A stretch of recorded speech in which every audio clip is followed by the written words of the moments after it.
누군가 날 아빠라고 하는 것 같아요. 화려한 웨딩홀, 49살 여자는 멈춰 섰습니다.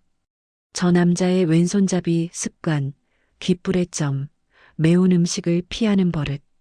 15년 전 바다에서 실종된 남편과 모든 게 똑같았어요. 하지만 그는 재벌가 차남 이한석이었습니다.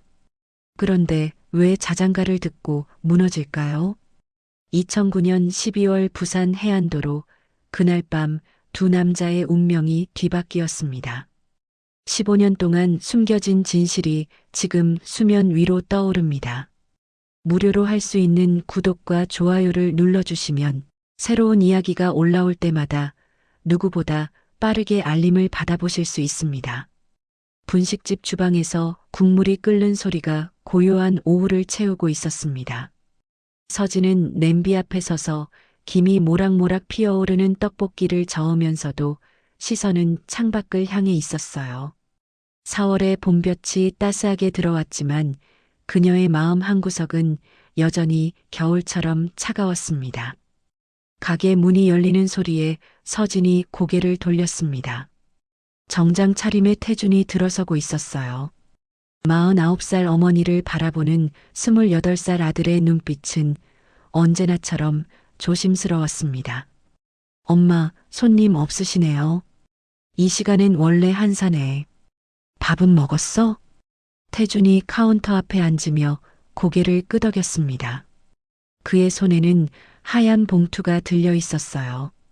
서진은 아들의 표정에서 무언가 중요한 이야기가 있다는 걸 직감했습니다. 15해 동안 단둘이 살아온 모자였기에 서로의 미묘한 감정 변화를 읽는데 익숙했어요. 엄마, 드릴 게 있어요. 태준이 조심스럽게 봉투를 내밀었습니다. 서진은 앞치마에 묻은 물기를 닦고 봉투를 받았어요. 펼쳐진 청첩장에는 고운 한지 위로 금박 글씨가 새겨져 있었습니다. 신랑 강태준과 신부의 이름이 나란히 적혀 있었고 그 아래 작은 글씨로 부모님 성함이 기재되어 있었습니다. 신랑 측 부칠란에는 강민재라는 이름 뒤에 괄호 안에 작은 글씨가 있었어요. 서진의 손이 미세하게 떨렸습니다. 태주는 어머니의 표정 변화를 놓치지 않았어요. 엄마, 괜찮으세요? 응, 괜찮아. 서진은 애써 미소를 지으며 청첩장을 다시 들여다봤습니다. 5월 18일 일요일 오후 2시. 장소는 서울 시내 특급 호텔 웨딩홀이었어요. 신부 아버지가 송한그룹 협력사 대표라는 걸 태준에게서 들어 알고 있었지만 이렇게 화려한 청첩장을 보니 새삼 실감이 났습니다. 축하해, 태준아. 정말 예쁜 청첩장이다. 감사합니다. 근데 엄마 하나 말씀드릴 게 있어요. 태준이 손가락으로 카운터를 톡톡 두드렸습니다. 긴장했을 때 나오는 버릇이었어요. 서진은 아들이 무슨 말을 꺼낼지 기다렸습니다. 상견례 때요.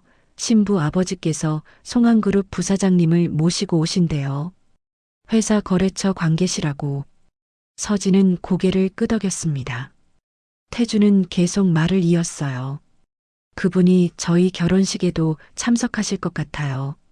제가 미리 말씀드리는 게 나을 것 같아서요. 왜 미리 말하는 건데? 제 결혼식에 대기업 임원분이 오시니까 엄마가 부담스러워 하실까 봐요.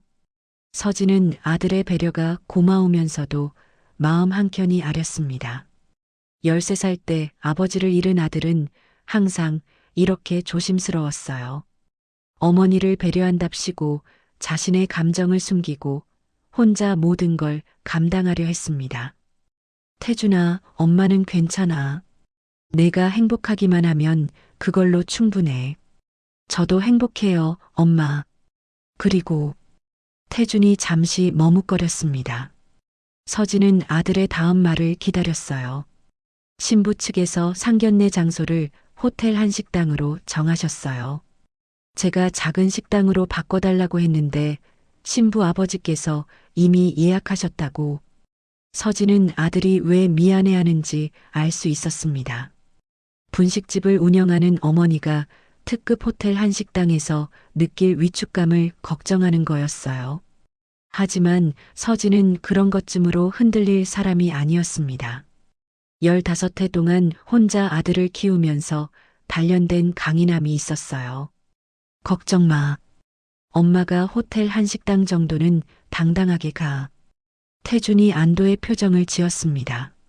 서진은 청첩장을 조심스럽게 접으며 물었어요. 상견례는 언제야? 다음 주 토요일이요. 오후 1시예요. 알았어. 엄마가 준비할게. 태준이 자리에서 일어서며 어머니의 어깨를 가볍게 두드렸습니다.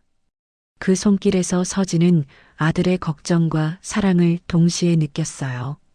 태준이 가게를 나선 뒤 서진은 한참 동안 청첩장을 들여다봤습니다.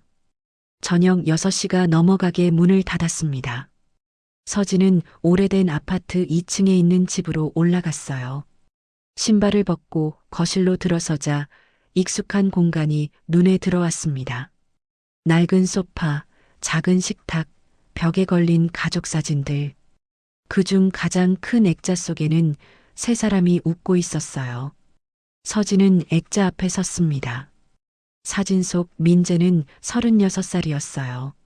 환하게 웃는 얼굴로 13살 태준을 안고 있었고 서진이 그 옆에서 두 사람을 바라보고 있었습니다. 2009년 봄에 찍은 사진이었어요. 그해 겨울, 민재는 돌아오지 않았습니다. 서진은 침실로 들어가 옷장 깊숙한 곳에서 낡은 상자를 꺼냈습니다. 먼지가 쌓인 상자를 열자 민재의 물건들이 나왔어요. 손때 묻은 지갑, 오래된 손목시계, 그리고 검은색 표지의 일기장. 서진은 일기장을 무릎 위에 올려놓고 마지막 장을 펼쳤습니다.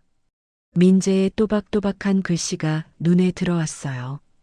2009년 12월 15일. 내일 부산으로 출장을 간다. 대형 계약 협상이 있는 날이다. 이번 계약만 성공하면 회사가 안정되고 서진이가 그토록 원하던 제주도 가족여행도 갈 수 있다. 태준이가 오늘 전화로 물었다. 아빠, 빨리 와서 놀이공원 가자고. 계약 끝나면 바로 달려가마. 우리 아들, 조금만 기다려라. 서진의 눈에서 눈물이 흘러내렸습니다. 15해가 지났지만 그날의 기억은 여전히 선명했어요. 2009년 12월 16일 새벽 전화벨이 울렸습니다. 부산 경찰서였어요. 남편 차량이 해안도로에서 발견됐고 신분증이 현장에 있었지만 본인은 실종됐다는 내용이었습니다. 서진은 태준을 이웃에 맡기고 새벽 기차를 타고 부산으로 달려갔어요. 현장은 처참했습니다.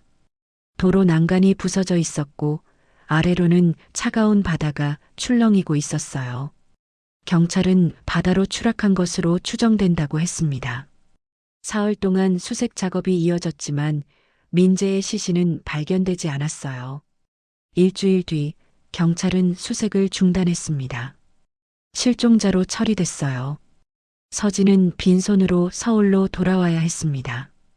그날 이후 서진의 삶은 완전히 바뀌었어요. 13살 아들을 혼자 키워야 했고 당장 생계가 문제였습니다. 민재가 다니던 회사에서 약간의 위로금을 받았지만 오래 버틸 수 없었어요. 서진은 분식집에서 일하기 시작했습니다. 새벽 4시에 일어나 장을 보고 오전 6시부터 밤 10시까지 일했어요.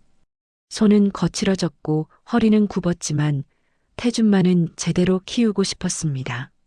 아들이 아버지 없다는 이유로 주눅 들지 않기를, 떳떳하게 자라기를 바랐어요. 태준은 어머니의 고생을 보며 조용히 자랐습니다. 학교에서 말썽 한 번 피우지 않았고 성적도 우수했어요. 대학은 야간 과정으로 다니며 낮에는 아르바이트를 했습니다. 회계사 시험에 합격한 뒤로는 어머니께 용돈을 드리기 시작했어요. 5년 전 서진은 작은 분식집을 인수했습니다. 서진이네라는 간판을 달고 직접 운영하기 시작했어요. 장사가 잘 되진 않았지만 생활은 안정됐습니다. 그리고 이제 태준이 결혼을 한다고 했어요. 서진은 일기장을 덮고 창밖을 바라봤습니다. 밤하늘에 별이 총총했어요. 민재가 살아있었다면 지금쯤 어떤 모습이었을까? 51살이 됐을 텐데 아들의 결혼을 얼마나 기뻐했을까? 서진은 청첩장을 다시 펼쳤습니다. 부칠란의 이름을 손가락으로 천천히 따라갔어요. 강민재. 그 이름 뒤에 작은 글씨. 괄호 안에 적힌 단어. 고인. 서진의 가슴이 먹먹해졌습니다. 법적으로는 실종자였지만 사람들은 이미 고인 취급을 했어요. 7년이 지나면 실종자도 사망으로 간주된다는 법률 조항을 서진도 알고 있었습니다. 하지만 그녀는 사망 신고를 하지 않았어요. 시신을 보지 못했는데 어떻게 죽었다고 인정할 수 있을까요? 침대에 누웠지만 잠이 오지 않았습니다. 서진은 천장을 바라보며 민재를 떠올렸어요. 왼손으로 밥을 먹던 모습, 매운 음식을 유난히 피하던 습관, 귓불에 작은 점이 있던 것. 그 모든 게 생생했습니다. 문득 이상한 느낌이 들었습니다. 가슴이 두근거렸어요. 뚜렷한 이유도 없이 불안했습니다. 서진은 베개를 끌어안으며 작게 중얼거렸어요. 당신 어디 있어요? 정말 저 바닷속에 있는 거예요. 대답은 없었습니다. 고요한 밤만이 서진을 감싸고 있었어요. 토요일 오후 1시 서진은 호텔 20층 한식당에 도착했습니다. 천장이 높고 샹들리에가 빛나는 공간이었어요. 넓은 홀 안원탁에는 이미 신부 부모가 앉아 있었습니다. 반갑습니다. 저는 신부 아버지 김동훈입니다. 한서진입니다. 서진이 자리에 앉으려는 순간 문이 열렸습니다. 키 큰 남자가 들어왔어요. 검은 정장에 짙은 회색 넥타이, 단정하면서도 날카로운 인상이었습니다. 김동훈이 일어났습니다. 이쪽은 저희 거래처이신 송한그룹 이한석 부사장님입니다. 송한그룹 이한석입니다. 낮고 차분한 목소리였습니다. 서진은 그 목소리를 들으며 이상한 느낌을 받았어요. 익숙한 듯 하면서도 낯선 울림이었습니다. 이한석이 서진의 대각선 자리에 앉았습니다. 두 사람의 시선이 공중에서 마주쳤어요. 그 순간 서진의 심장이 크게 뛰었습니다. 이한석도 잠시 멈칫했어요. 음식이 나왔습니다. 전통 한정식이었어요. 서진은 젓가락을 들었습니다. 그때였습니다. 이한석이 젓가락을 짚는 손을 봤어요. 왼손이었습니다. 서진의 손이 미세하게 떨렸습니다. 민재도 왼손잡이였어요. 우연일 거야. 서진은 스스로를 진정시키며 식사를 시작했습니다. 양가 부모들이 결혼 준비에 관해 이야기를 나눴습니다. 서진은 대화에 참여하면서도 계속 이한석을 의식했어요. 김치가 나왔습니다. 빨간 양념이 잔뜩 묻은 배추김치였어요. 다른 사람들은 김치를 집어 먹었지만 이한석은 손도 대지 않았습니다. 매운 음식이 나올 때마다 그는 슬쩍 피했어요. 서진의 가슴이 또 한 번 뛰었습니다. 민재도 매운 걸 못 먹었어요. 그래서 집에서 매운 음식을 거의 만들지 않았습니다. 두 가지 일치. 서진은 물을 마시며 자신을 진정시키려 했습니다. 그저 우연이야. 말도 안 되는 상상이야. 디저트 시간이 됐습니다. 이한석이 식혜에 잔을 집었어요. 오른손으로 잔을 들고 왼손으로 바닥을 받친 뒤 마시기 전 잔을 시계 방향으로 살짝 돌렸습니다. 서진은 숨이 멎는 것 같았습니다. 민재의 습관이었어요. 음료를 마실 때마다 잔을 한 번 돌리는 버릇. 태준이 어렸을 때 물었었죠. 아빠는 왜 컵을 돌려요? 민재는 웃으며 대답했어요. 그냥 버릇이야. 세 가지 일치. 서진은 테이블 아래에서 손을 꽉 쥐었습니다. 진정해. 이건 말이 안 돼. 저 사람은 재벌가 차남이야. 김동훈이 이한석에게 물었습니다. 부사장님, 송한그룹에서 일하신 지 오래되셨죠? 15년 정도 됐습니다. 사실 그 이전 기억은 잘 없습니다. 그게 무슨 말씀이신지요? 2009년에 큰 사고가 있었습니다. 부산에서요. 그 후로 기억을 잃었습니다. 서진의 심장이 멈춘 것 같았습니다. 2009년 부산 사고. 병원에서 깨어났을 때 제 기억은 완전히 비어 있었어요. 누가 알려주지 않았다면 제 이름도 몰랐을 겁니다. 식탁에 침묵이 흘렀습니다. 신부 어머니가 조심스럽게 말했어요. 많이 힘드셨겠어요. 처음엔 그랬습니다. 하지만 이제는 익숙해졌어요. 이한석이 희미하게 웃었습니다. 그 표정에 깃든 쓸쓸함을 서진은 놓치지 않았어요. 서진은 더 이상 참을 수 없었습니다. 직접 확인해야 했어요. 실례지만 부사장님, 귀에 피어싱 하셨나요? 이상한 질문이었습니다. 다른 사람들이 서진을 쳐다봤어요. 이한석이 무의식적으로 왼쪽 귀를 만졌습니다. 아니요, 피어싱은 안 했습니다. 귀에 점이 있으시네요. 서진의 목소리는 거의 속삭임에 가까웠습니다. 어떻게 아셨죠? 작은 점이라 잘 안 보이는데. 제가 유심히 봐서요. 왼쪽 귓불 안쪽에 작은 점. 민재와 똑같은 위치였어요. 4가지 일치. 이건 우연이 아니었습니다. 확률적으로 불가능했어요. 왼손잡이, 매운 음식 깊이, 잔 돌리는 습관, 왼쪽 귓불의 점. 4가지가 모두 일치할 확률은 천문학적으로 낮았습니다. 서진은 가슴이 터질 것 같았습니다. 하지만 겉으로는 평정을 유지했어요. 2시간 후 식사가 끝났습니다. 사람들이 자리에서 일어났어요. 이한석이 서진에게 다가와 악수를 청했습니다. 서진은 떨리는 손을 내밀었어요. 이한석의 손이 그녀의 손을 잡았습니다. 따뜻한 온기가 전해졌습니다. 서진은 그 순간 확신했습니다. 이 손의 감촉을 알고 있어요. 15해 전 수없이 잡았던 손. 민재의 손이었습니다. 부사장님, 혹시 가족이 계신가요? 이한석의 표정이 굳었습니다. 아니요. 저는 혼자입니다. 결혼은요? 하지 않았습니다. 호텔을 나와 집으로 돌아가는 길, 서진은 계속 생각했습니다. 불가능해. 저 사람이 민재일 리 없어. 민재는 죽었어. 바다에 빠졌어. 하지만 시신은 없었어요. 실종이었을 뿐이에요. 그리고 이한석이 했던 말. 2009년 부산 사고. 기억상실. 모든 게 맞아떨어졌습니다. 서진은 집에 도착하자마자 낡은 상자를 꺼냈습니다. 민재의 사진들을 펼쳐놓았어요. 왼손으로 태준을 안고 있는 사진, 밥상 앞에서 웃고 있는 사진. 하나하나 들여다보며 오늘 본 이한석의 얼굴을 떠올렸습니다. 15해가 흘렀어요. 사람은 변합니다. 하지만 뼈대는 변하지 않아요. 눈매, 코, 입술의 곡선. 닮았습니다. 많이 닮았어요. 불가능해. 서진은 중얼거렸습니다. 하지만 그 말에는 확신이 없었어요.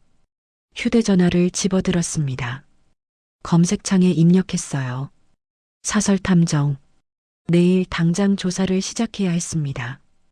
해시태그 3장 피로연, 몸이 기억하는 것들. 5월 18일 일요일, 웨딩홀은 하객들로 가득했습니다. 서진은 신랑 측 가족석에 앉아 식장을 둘러봤어요. 화려한 꽃장식, 샹들리에, 흰 드레스를 입은 신부. 모든 게 꿈 같았습니다. 태준이 입장했습니다. 검은 턱시도를 입은 아들이 버질로드를 걸었어요. 서진의 눈에 눈물이 고였습니다. 저 아이가 이렇게 컸구나. 13살 때 아버지를 잃은 아이가 이제 누군가의 남편이 되는구나. 식이 진행되는 동안 서진은 객석을 훑어봤습니다. 이한석이 보였어요. 뒤쪽 자리에 조용히 앉아 있었습니다. 정장 차림의 그는 다른 하객들과 다를 바 없어 보였지만 서진의 눈에는 유독 그만 보였어요. 식이 끝나고 피로연이 시작됐습니다. 사람들이 뷔페 공간으로 이동했어요. 서진도 자리에서 일어났습니다. 피로 연장 한쪽에는 음식이 차려진 긴 테이블들이 놓여 있었습니다. 양식, 한식, 일식이 섞여 있었어요. 서진은 특별히 신랑 측 메뉴로 된장찌개를 준비했습니다. 태준이 어렸을 때부터 좋아하던 음식이었어요. 큰 냄비에서 김이 피어올랐습니다. 서진이 직접 끓인 찌개였어요. 새벽부터 준비한 것이었습니다. 멸치와 다시마로 육수를 우리고 된장을 풀고 두부와 호박을 넣었어요. 민재가 좋아하던 방식 그대로였습니다.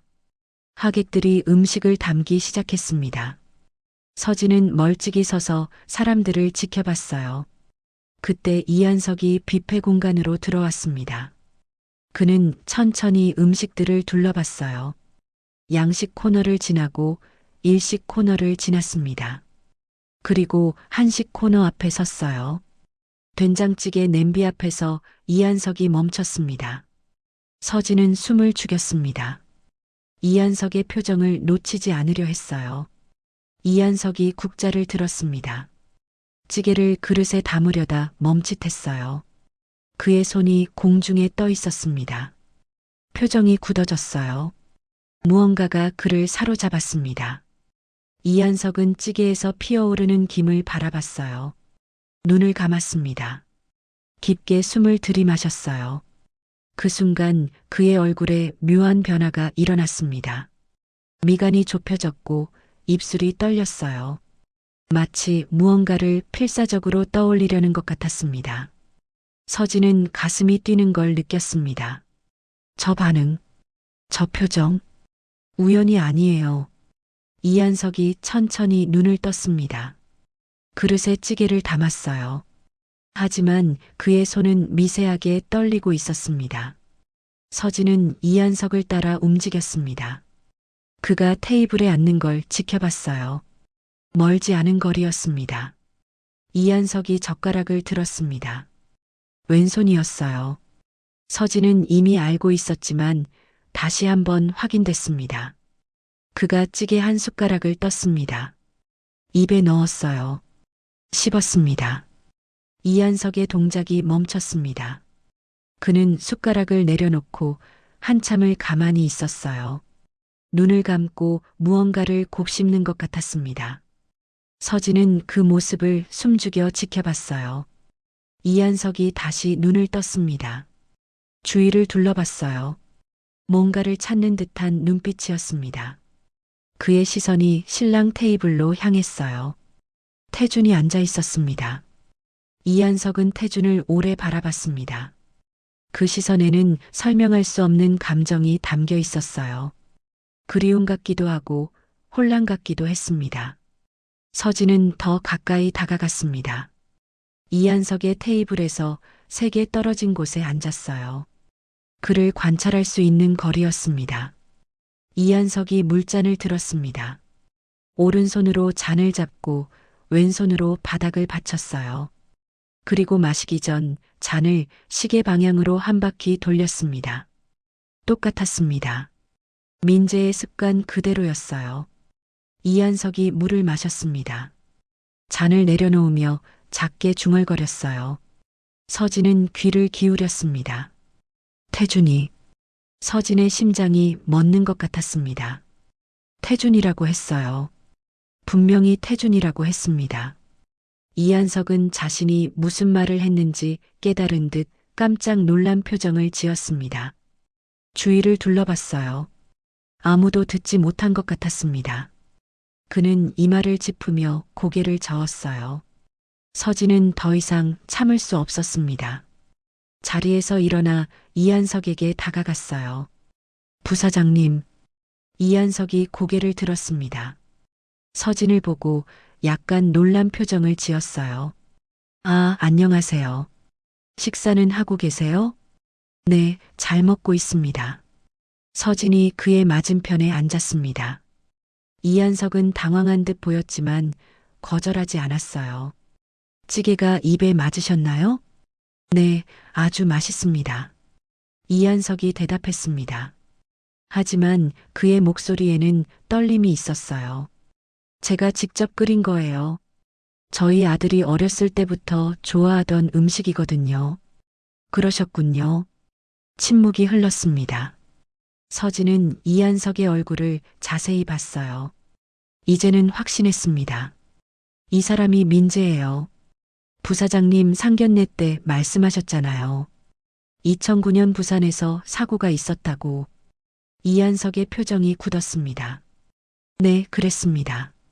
혹시 그게 정확히 언제였는지 기억하세요?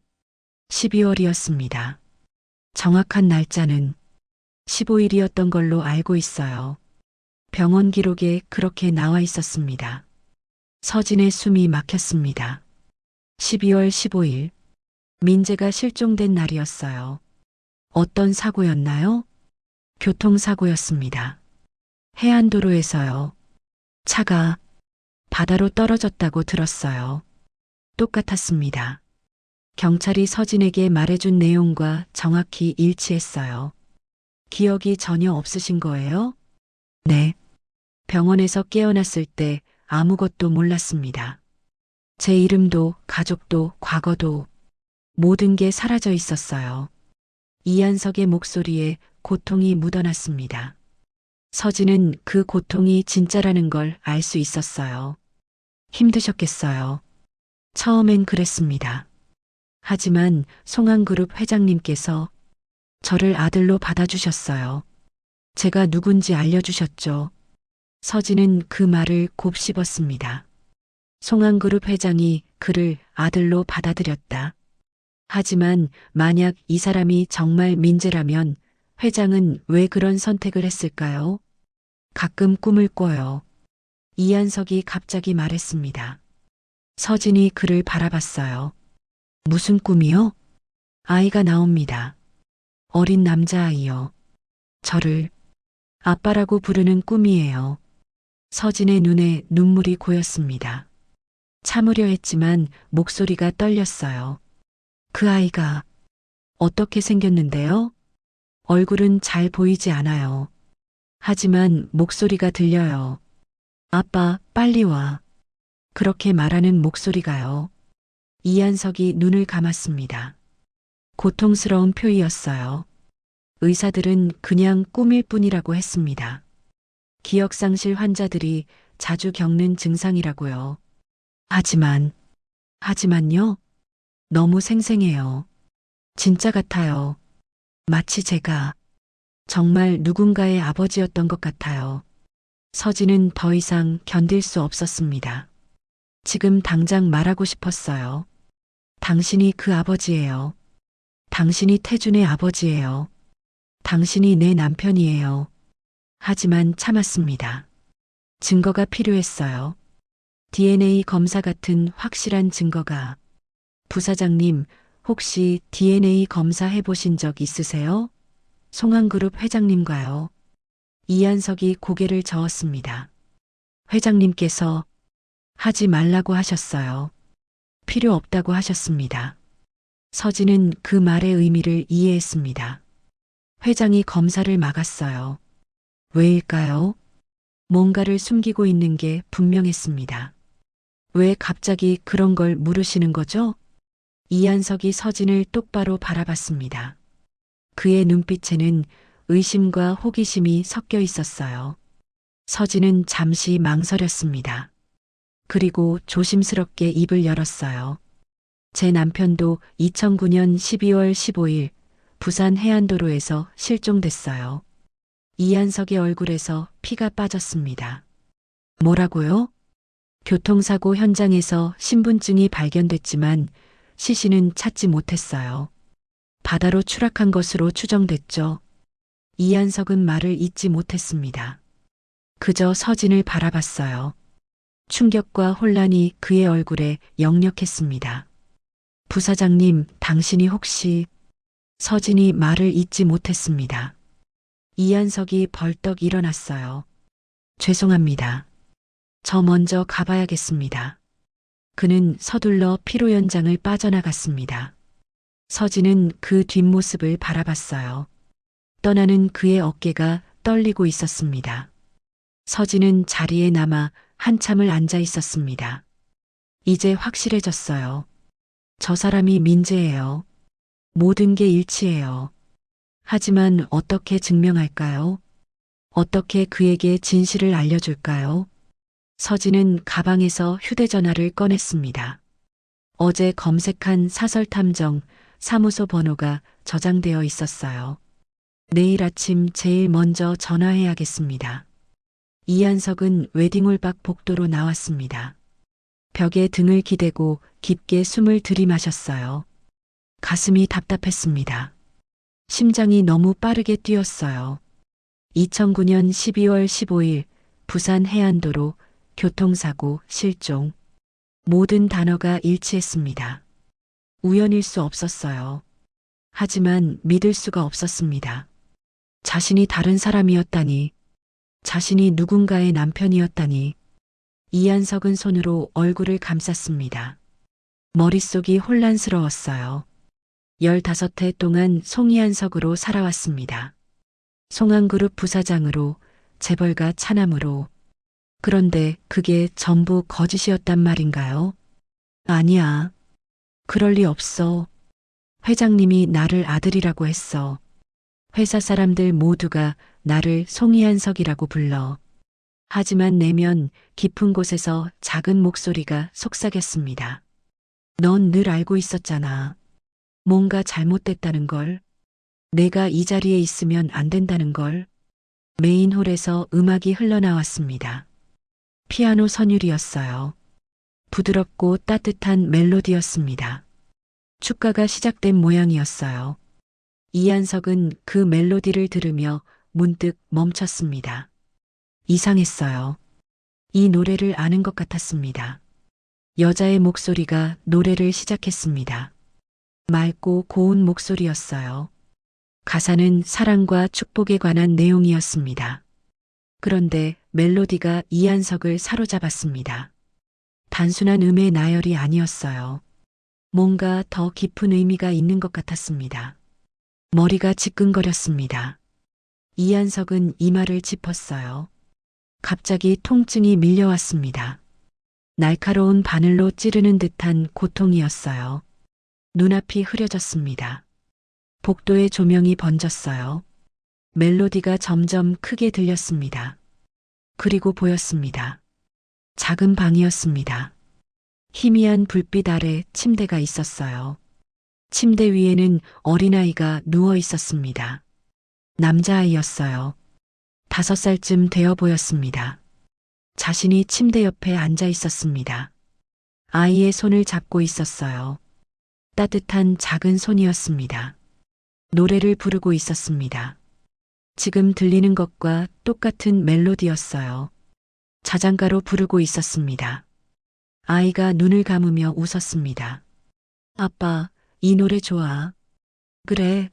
그럼 아빠가 매일 불러줄게. 약속? 약속이야.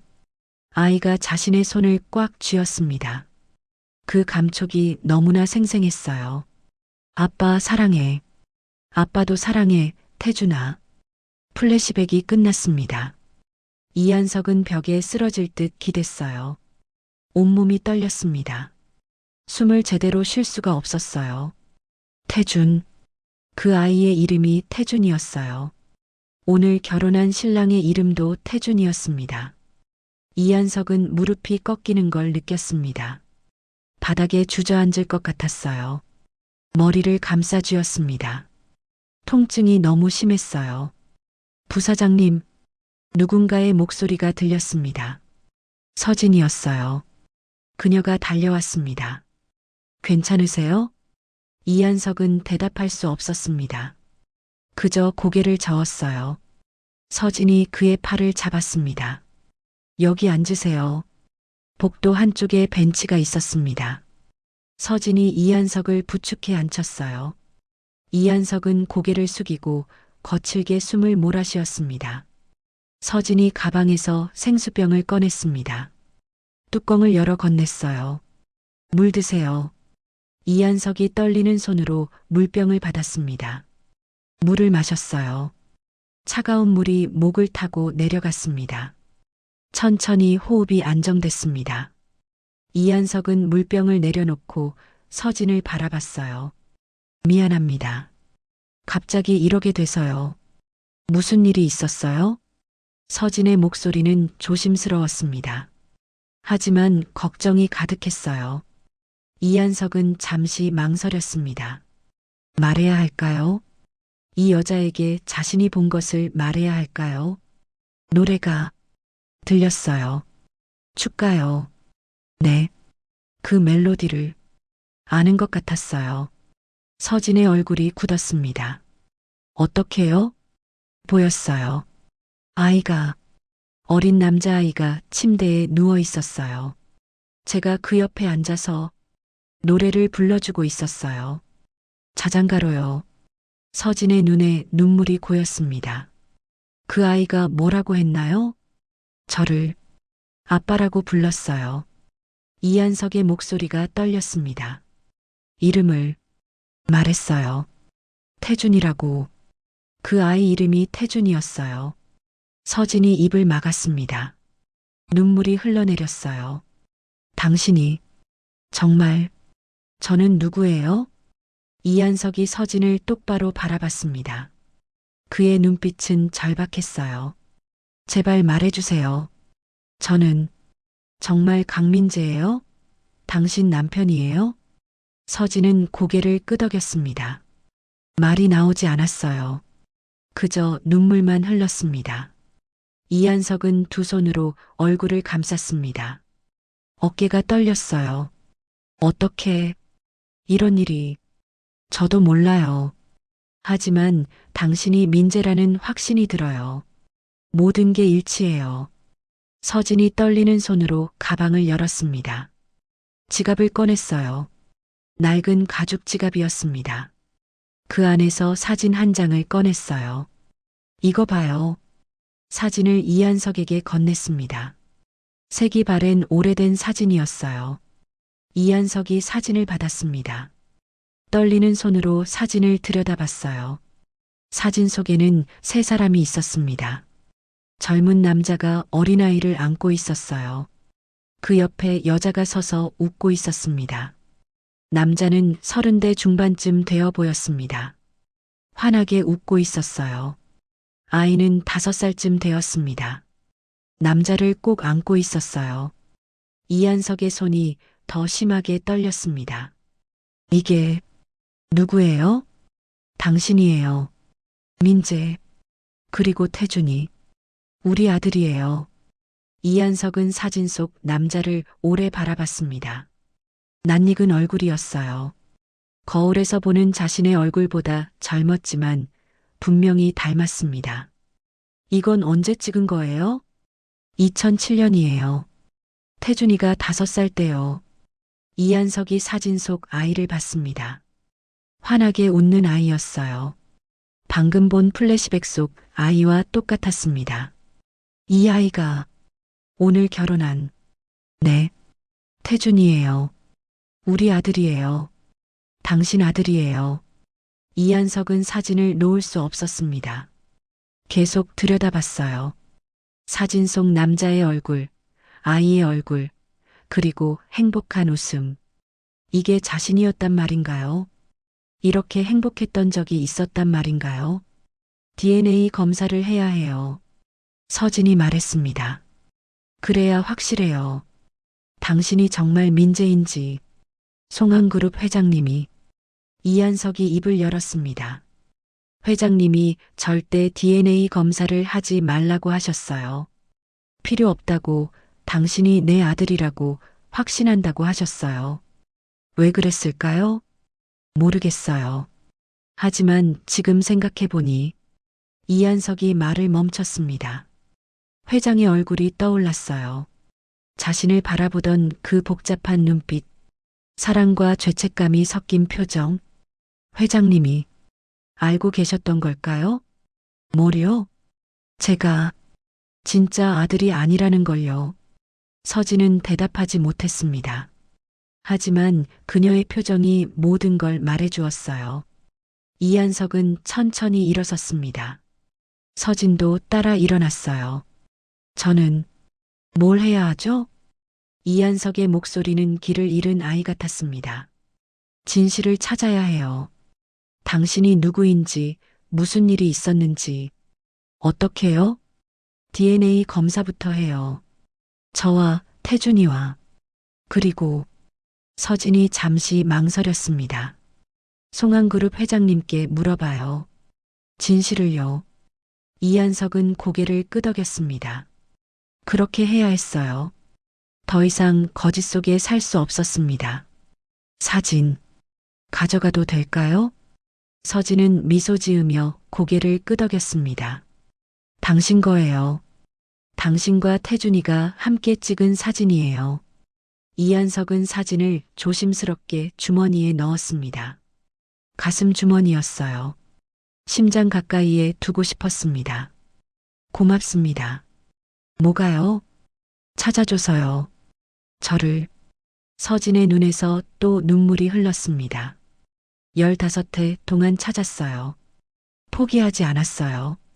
두 사람은 잠시 침묵 속에 서 있었습니다. 복도는 조용했어요. 메인홀에서는 축가가 계속 흘러나왔습니다. 이한석은 홀 쪽을 바라봤습니다. 저 안에 태준이 있었어요. 자신의 아들이. 보고 싶었습니다. 가까이 가고 싶었어요.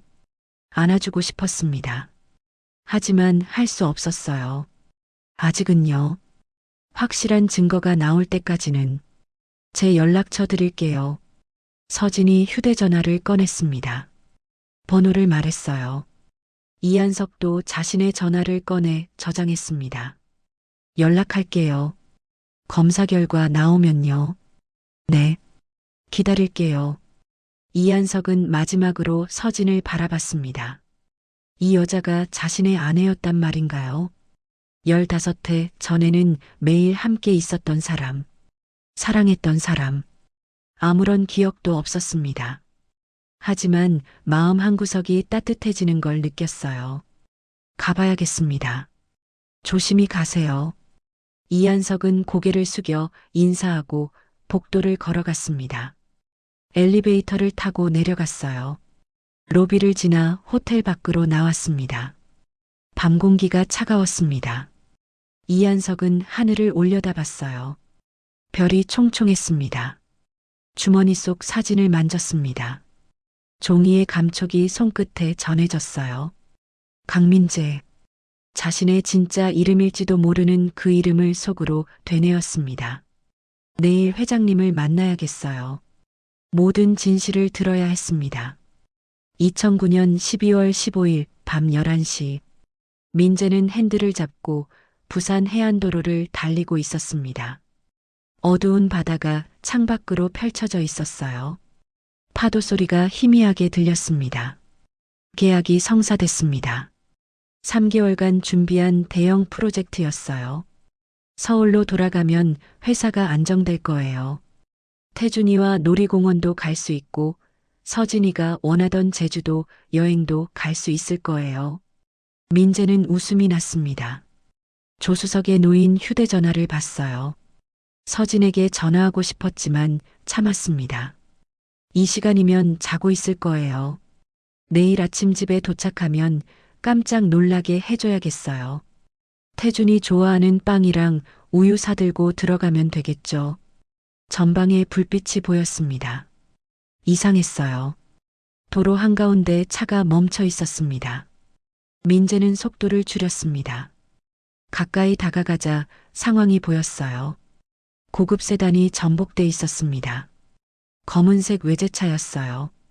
차체가 심하게 찌그러져 있었습니다. 주위에는 아무도 없었습니다. 다른 차량도 보이지 않았어요. 민재는 차를 길 한쪽에 세웠습니다. 비상등을 켰어요. 차에서 내렸습니다. 찬바람이 얼굴을 때렸습니다. 겨울 바다의 바람은 칼날처럼 매서웠어요. 민재는 패딩 지퍼를 목까지 올렸습니다. 전복된 차로 다가갔습니다.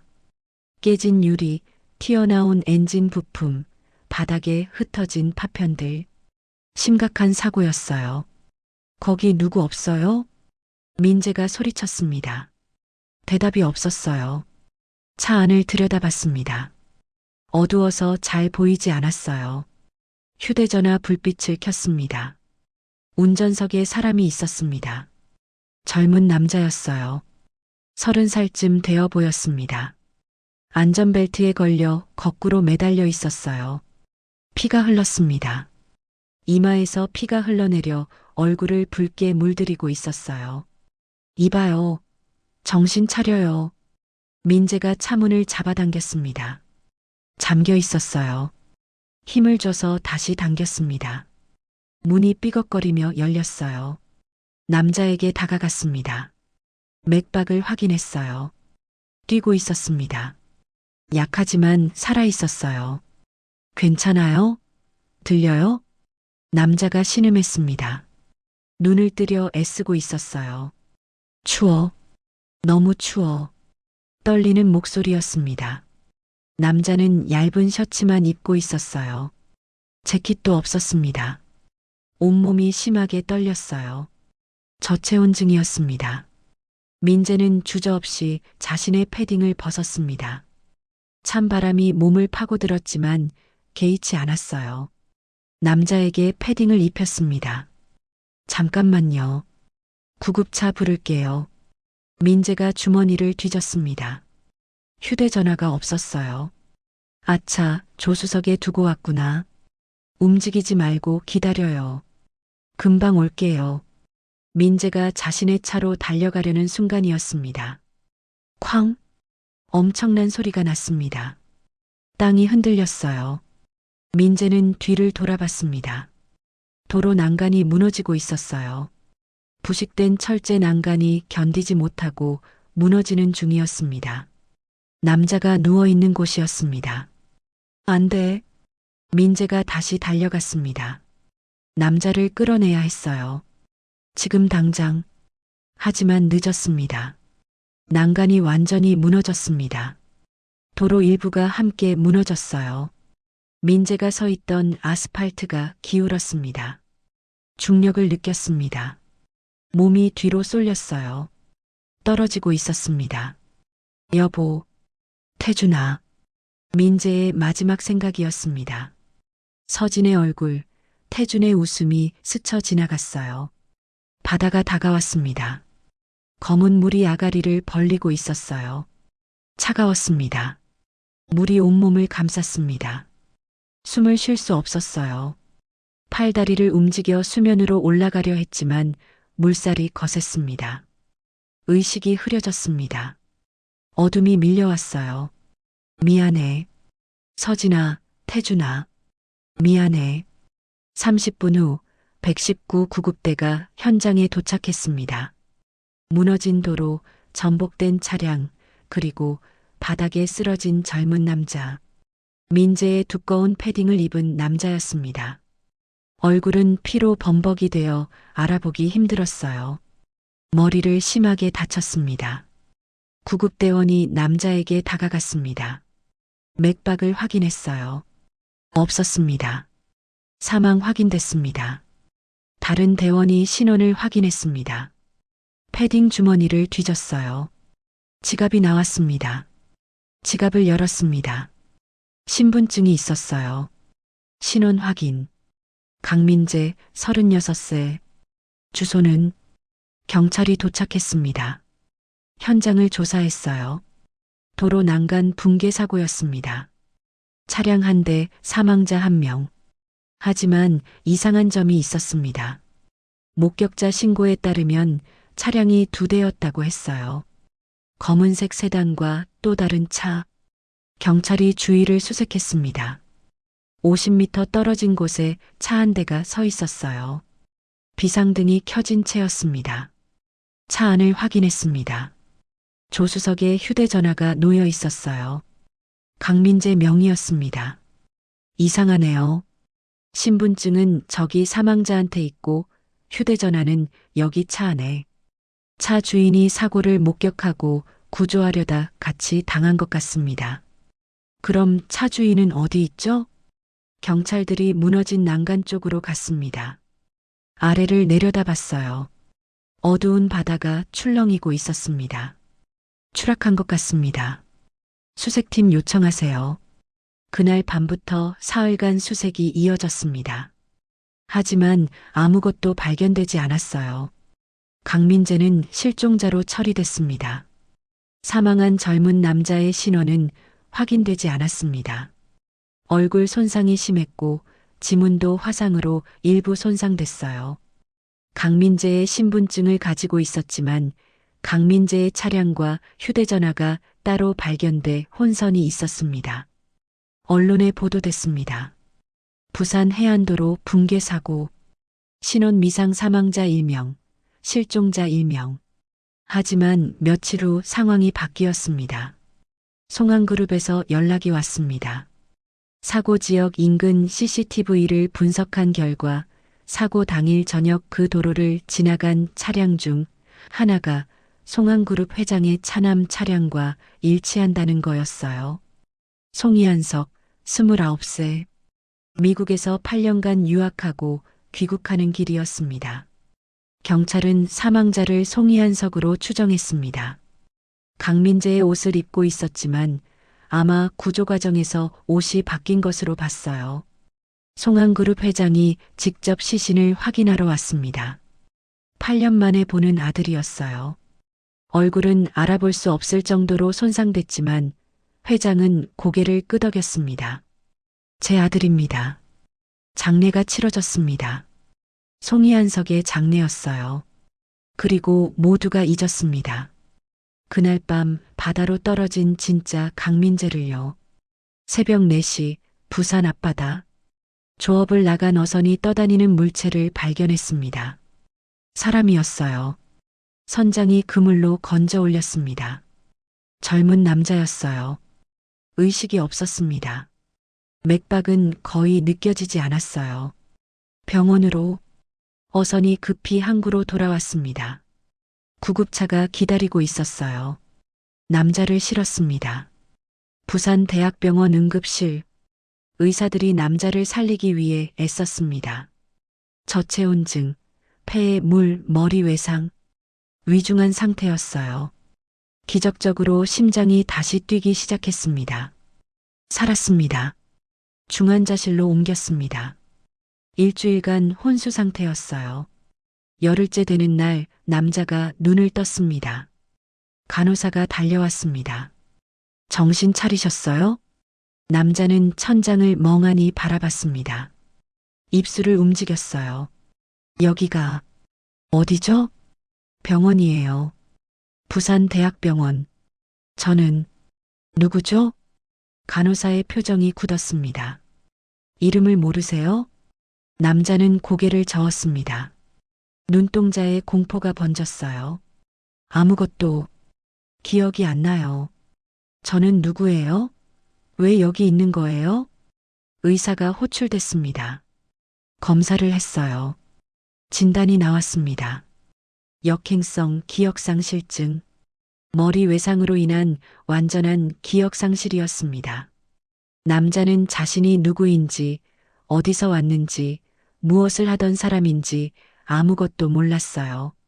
신원을 확인할 방법이 없었습니다. 소지품도 없었고 얼굴도 부어서 식별이 어려웠어요. 무연고 환자로 등록됐습니다. 병원은 경찰에 신고했습니다. 실종자 명단과 대조했어요. 하지만 일치하는 사람이 없었습니다. 강민재는 이미 부산 해안도로 실종 사건의 실종자로 처리돼 있었어요. 바다로 추락한 것으로 추정됐습니다. 그리고 사망한 송이한석이 강민재의 옷을 입고 있었기에 두 사람의 신원이 완전히 뒤바뀐 상태였어요. 아무도 이 남자가 강민재라고 생각하지 못했습니다.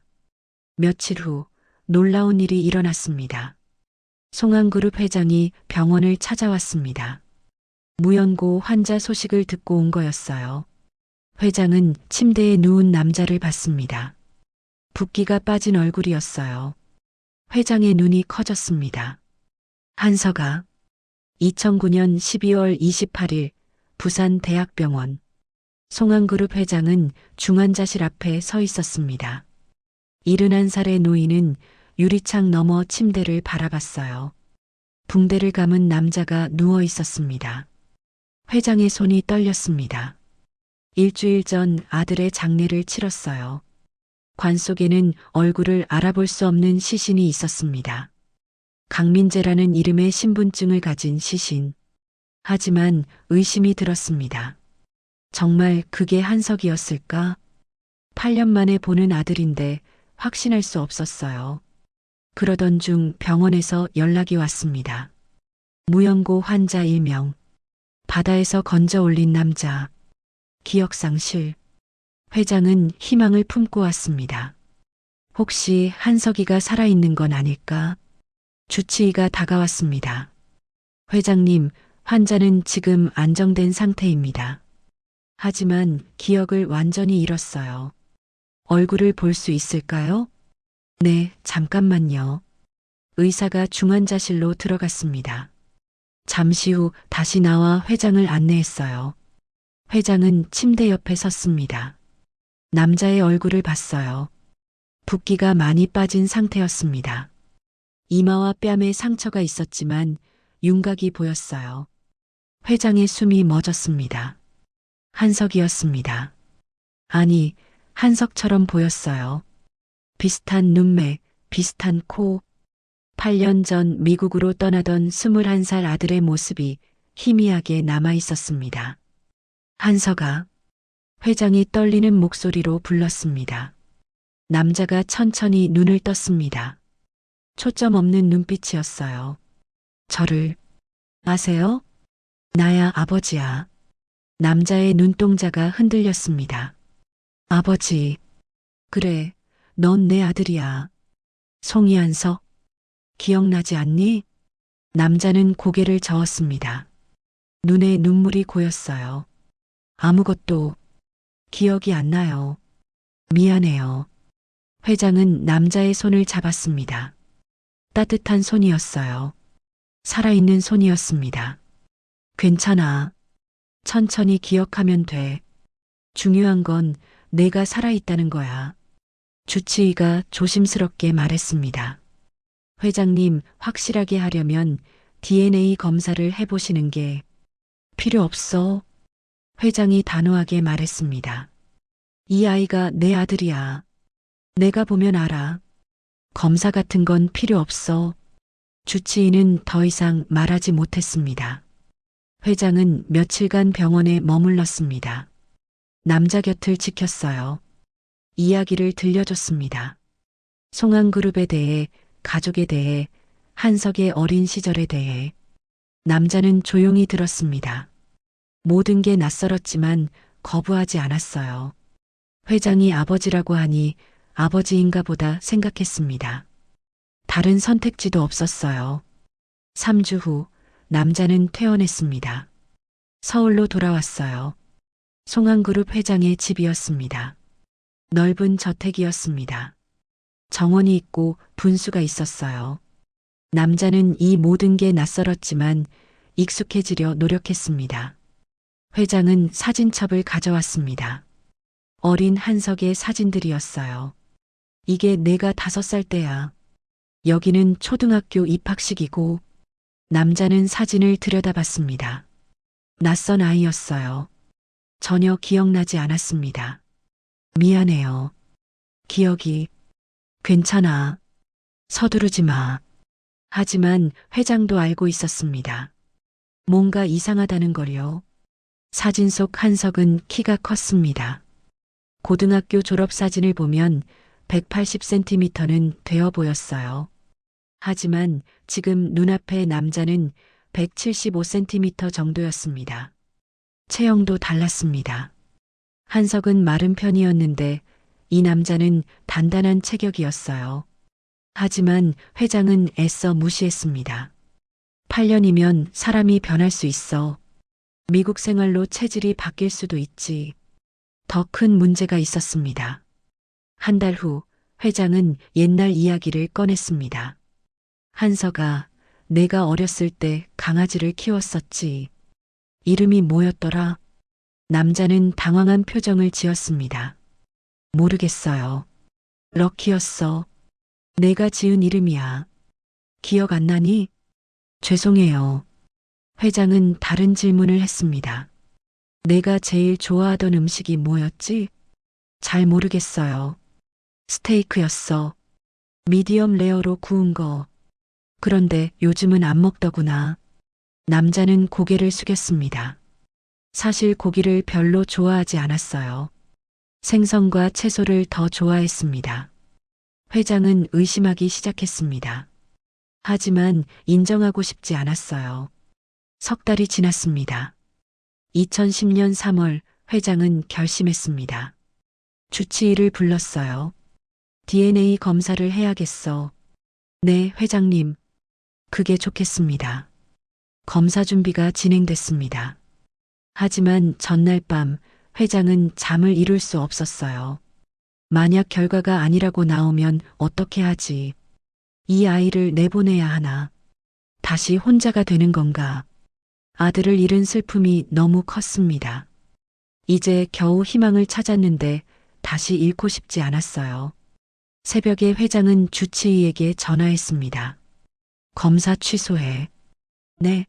하지만 회장님, 필요 없어. 한석이는 내 아들이야.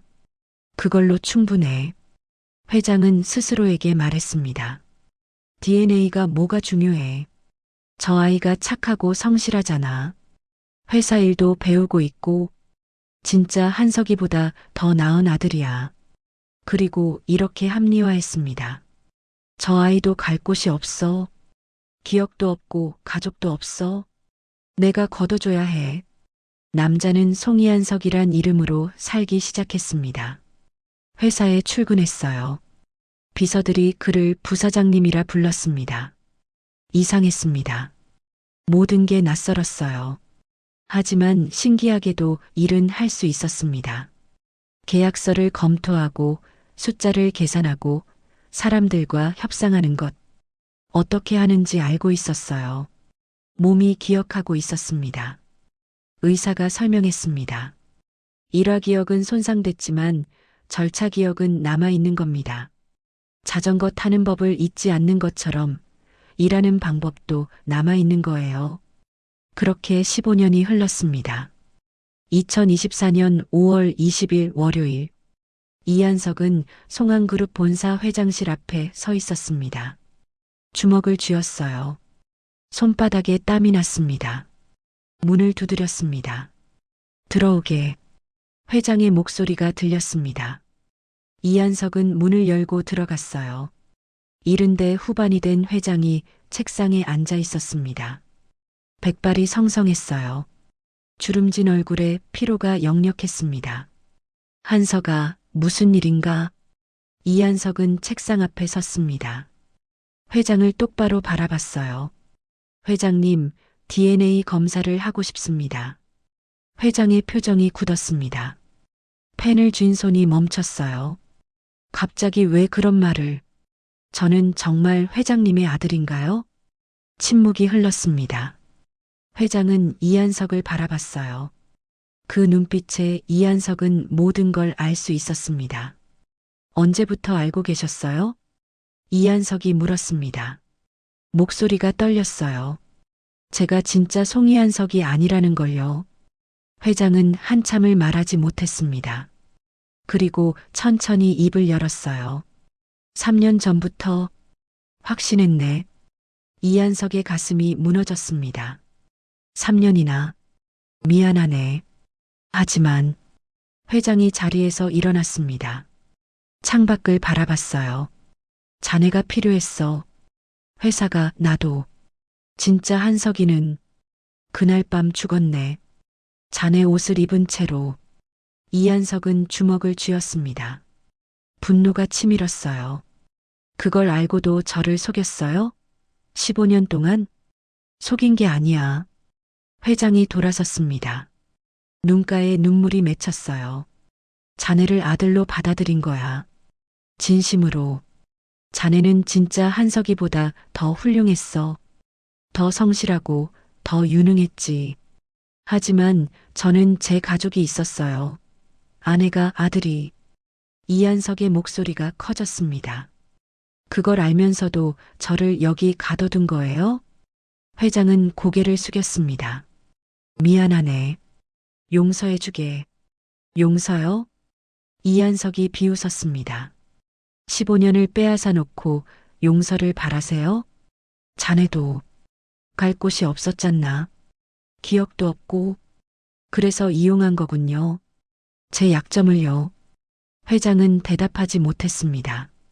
이한석은 주머니에서 사진을 꺼냈습니다. 서진이 준 가족 사진이었어요. 이 사람들이 제 가족이에요. 15년 동안 저를 기다린 사람들이요. 회장이 사진을 봤습니다. 젊은 민재, 어린 태준, 그리고 서진.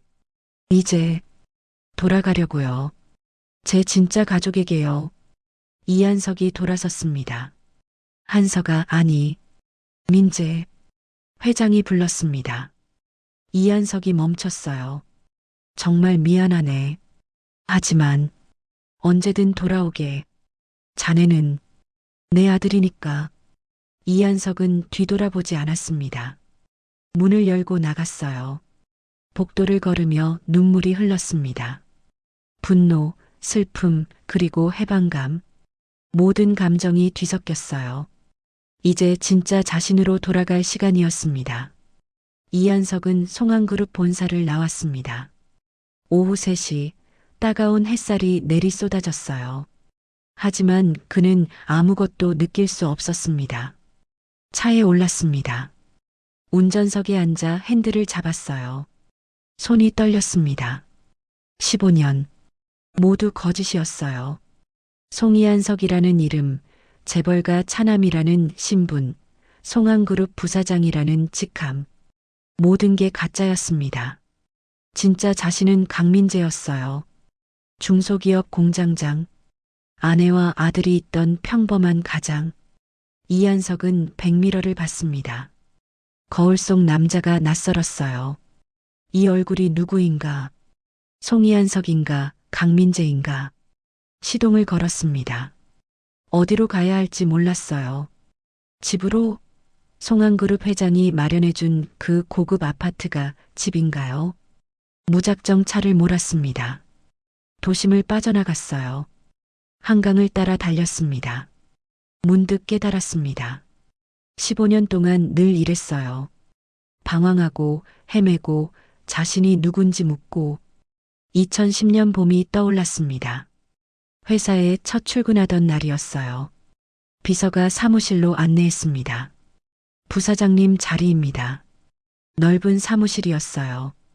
큰 책상, 가죽 소파, 통유리로 보이는 서울 전경. 모든 게 압도적이었습니다. 책상 위에는 서류들이 쌓여 있었어요. 계약서, 보고서, 재무제표. 이한석은 하나를 집어들었습니다. 신기했어요. 읽을 수 있었습니다. 내용이 이해됐어요. 어떤 결정을 내려야 할지도 알았습니다. 어떻게 아는 거지? 기억은 없는데 몸이 알고 있었어요. 회의 시간이었습니다. 임원들이 모였어요. 프로젝트 보고를 했습니다. 이한석은 들으면서 질문을 던졌습니다. 날카로운 질문이었어요. 임원들이 당황했습니다. 부사장님, 역시 미국에서 경영학을 전공하셔서 다르시네요. 이한석은 웃었습니다. 하지만 속으로는 혼란스러웠어요. 미국? 경영학? 기억이 하나도 없는데. 그날 밤 꿈을 꿨습니다. 작은 사무실이었어요. 낡은 책상, 삐걱거리는 의자. 창밖으로 공장 건물이 보였습니다. 자신이 책상에 앉아 서류를 보고 있었어요. 같은 계약서, 같은 숫자들. 하지만 분위기가 완전히 달랐습니다. 문이 열렸습니다. 젊은 직원이 들어왔어요. 공장장님, 부품 납품 일정 확인 부탁드립니다. 공장장, 자신을 그렇게 불렀습니다. 꿈에서 깼습니다. 온몸이 땀으로 젖어 있었어요.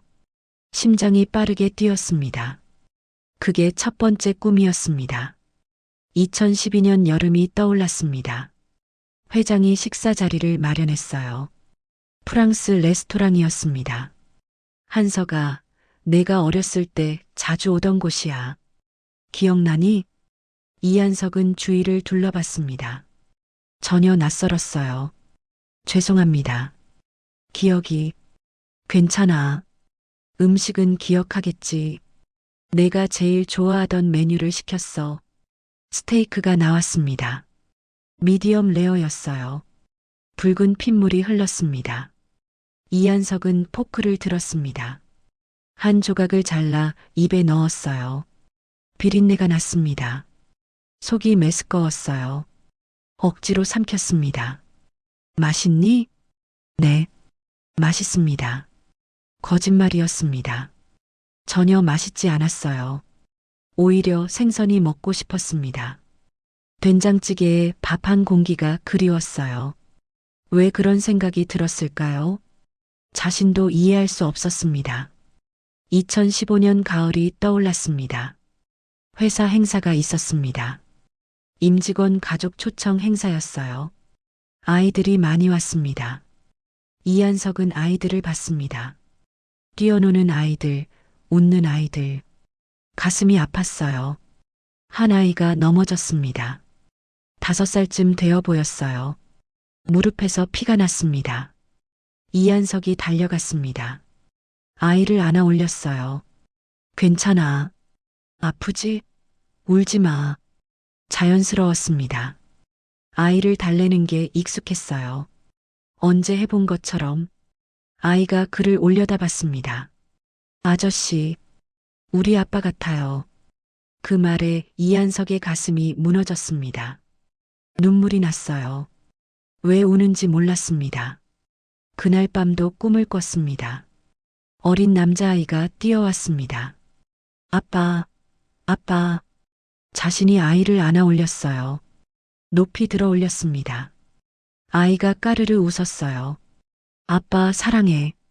아빠도 사랑해, 태준아. 깼습니다. 베개가 눈물로 젖어 있었어요. 태준. 그 이름이 계속 나왔습니다. 꿈속에서 무의식 중에. 태준이가 누구일까? 왜 이렇게 그리울까? 2018년 겨울이 떠올랐습니다. 회장이 물었습니다. 한서가 결혼은 안 할 거니? 결혼. 이한석은 망설였습니다. 결혼. 그 단어가 낯설지 않았어요. 사실 여자가 있는 것 같은 느낌이 들어요. 뭐? 꿈에서 보는 여자가 있어요. 얼굴은 잘 안 보이는데 따뜻한 사람이에요. 저를 걱정하고 웃어주고. 회장의 표정이 굳었습니다. 꿈일 뿐이야. 너무 신경 쓰지 마. 하지만 이한석은 알았습니다. 그게 단순한 꿈이 아니라는 걸요. 2021년 봄이 떠올랐습니다. 우연히 분식집 앞을 지나갔습니다. 작은 가게였어요. 서진이네라는 간판이 있었습니다. 된장찌개 냄새가 났습니다. 이한석은 발걸음이 멈췄어요. 그 냄새, 알고 있었습니다. 어디선가 맡아본 냄새였어요. 가게 안으로 들어갔습니다. 주인 아주머니가 반갑게 맞았어요. 어서 오세요. 뭐 드릴까요? 된장찌개 주세요. 자리에 앉았습니다. 잠시 후 찌개가 나왔어요. 김이 모락모락 피어올랐습니다. 한 숟가락 떴습니다. 입에 넣었어요. 눈물이 났습니다. 이 맛, 알고 있었어요. 언제, 어디서인지는 모르지만 분명히 먹어본 맛이었습니다. 주인 아주머니가 걱정스럽게 물었습니다. 손님 괜찮으세요? 맛이 이상해요? 아니에요. 너무 맛있어서요. 그날 이후 자주 그 가게에 갔습니다. 된장찌개를 먹으며 무언가를 떠올리려 애썼어요. 하지만 기억은 돌아오지 않았습니다. 차가 멈췄습니다. 이한석은 정신을 차렸어요. 어느새 한강공원에 도착해 있었습니다. 차에서 내렸습니다. 강변을 걸었어요. 오후 햇살이 강물에 반짝였습니다. 벤치에 앉았습니다. 주머니에서 사진을 꺼냈어요. 서진이 준 가족 사진. 젊은 민재, 어린 태준, 웃고 있는 서진. 이 사람들이 자신의 가족이었어요. 15년 동안 자신을 기다린 사람들. 휴대전화를 꺼냈습니다. 서진의 번호를 찾았어요. 전화를 걸려다 멈췄습니다. 뭐라고 말해야 할까? 저 기억났어요? 저 당신 남편이에요? 하지만 기억은 돌아오지 않았습니다. 단편적인 꿈들, 플래시백들만 있을 뿐이에요. 확실한 게 필요했습니다. DNA 검사, 그리고 진짜 기억. 이한석은 결심했습니다. 부산에 가야 해요. 2009년 12월 15일 사고가 일어난 그곳에. 거기 가면 기억이 돌아올지도 몰라요. 모든 게 명확해질지도 모릅니다. 서진에게 문자를 보냈습니다. 부산 사고 현장 주소를 알 수 있을까요?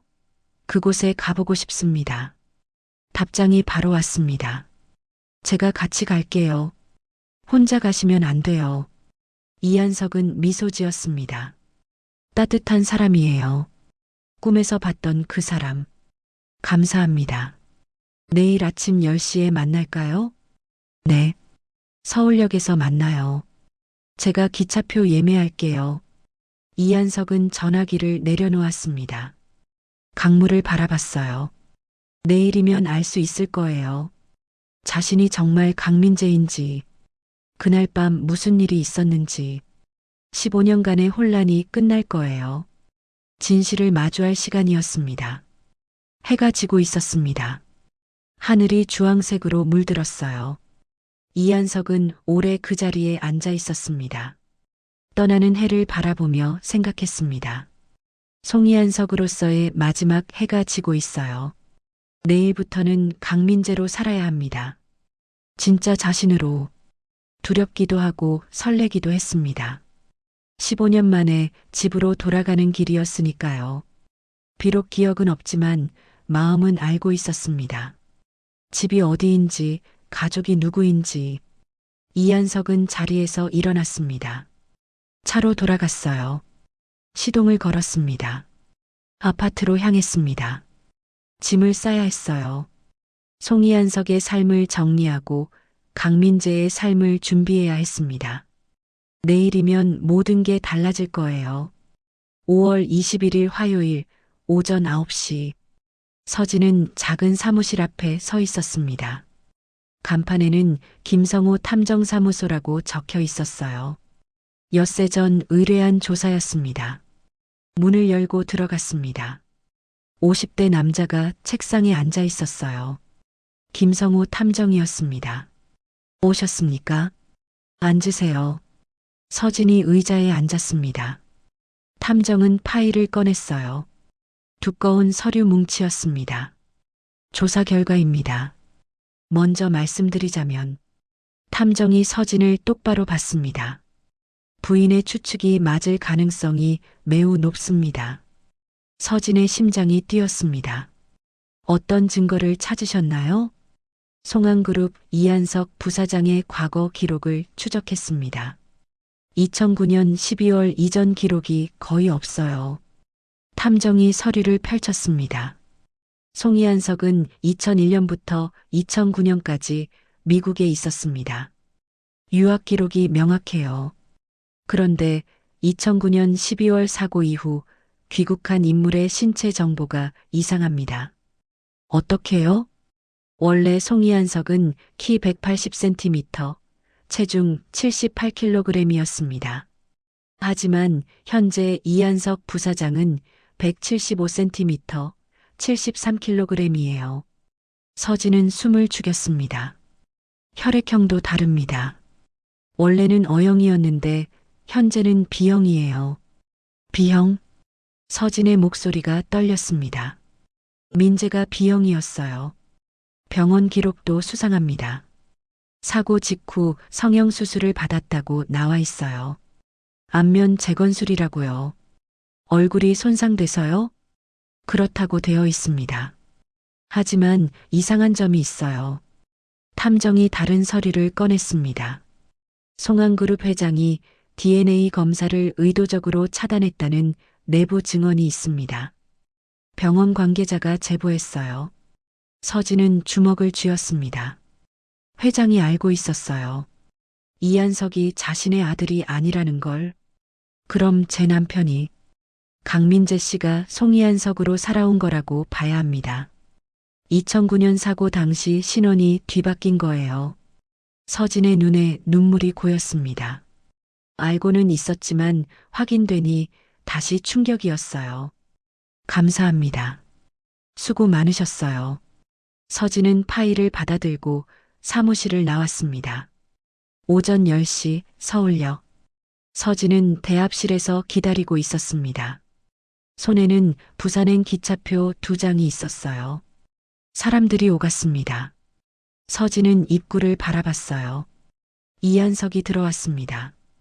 검은색 재킷에 청바지 차림이었어요. 평소 정장만 입던 그와는 다른 모습이었습니다. 서진이 손을 들었습니다. 이한석이 그녀를 보고 다가왔어요. 일찍 오셨네요. 방금 왔어요. 표 끊어뒀어요. 서진이 표를 건넸습니다. 이한석이 받았어요. 감사합니다. 제가 드릴 말씀이 있어요. 무슨요? 어제 회장님을 만났습니다. 진실을 들었어요. 서진이 긴장했습니다. 뭐라고 하시던가요? 3년 전부터 알고 계셨대요. 제가 진짜 아들이 아니라는 걸요. 서진은 고개를 끄덕였습니다. 예상했던 대답이었어요. 그런데도 말씀 안 하셨군요. 저를 잃고 싶지 않았대요.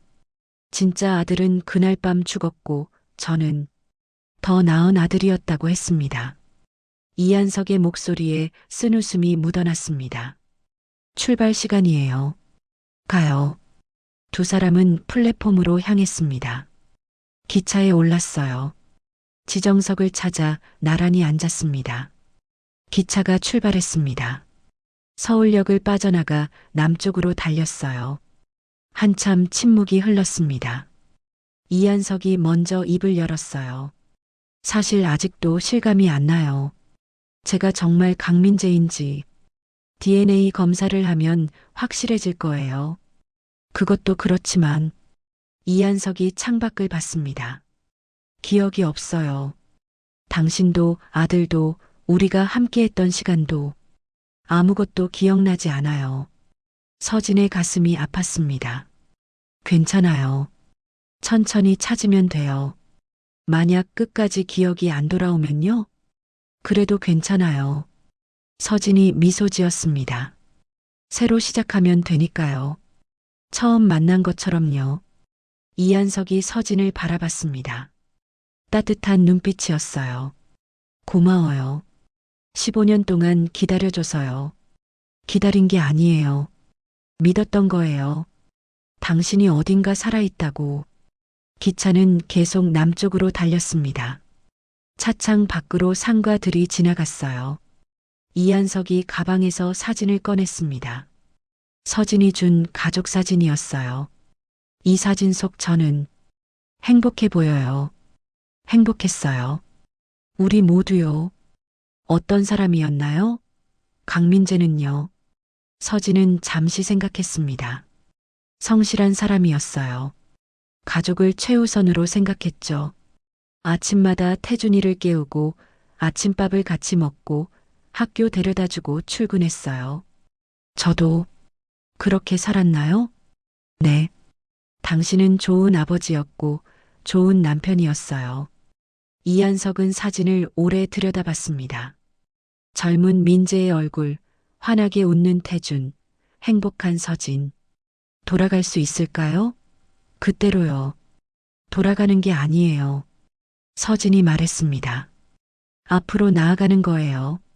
15년이 지났으니 모든 게 달라졌어요. 하지만 우리는 다시 시작할 수 있어요. 오후 1시 부산역에 도착했습니다. 두 사람은 택시를 탔습니다. 서진이 주소를 말했어요. 해운대구 송정동 해안도로요. 택시가 출발했습니다. 도심을 벗어나 바다로 향했어요. 40분쯤 달렸습니다. 해안도로가 나타났어요. 푸른 바다가 펼쳐졌습니다. 여기서 내려주세요. 택시가 섰습니다. 두 사람이 내렸어요. 도로 한쪽 난간이 새 것으로 교체되어 있었습니다. 15년 전 붕괴됐던 구간이에요. 지금은 튼튼한 철제 난간이 세워져 있었습니다. 이한석은 난간 앞에 섰습니다. 아래를 내려다봤어요. 바다가 출렁이고 있었습니다. 30m 아래였어요. 바람이 불었습니다. 차가운 바닷바람이 얼굴을 스쳤어요. 여기에요. 당신이 추락한 곳이요. 서진이 말했습니다. 이한석은 눈을 감았습니다. 바람 소리, 파도 소리를 들었어요. 무언가가 스쳤습니다. 희미한 기억 같은 것. 추운 밤, 전복된 차, 떨리는 남자, 패딩을 벗어 입히는 자신, 그리고 무너지는 땅, 떨어지는 몸, 차가운 물. 이한석의 머리가 아팠습니다. 손으로 이마를 짚었어요. 괜찮으세요? 서진이 다가왔습니다. 잠깐, 뭔가 보였어요.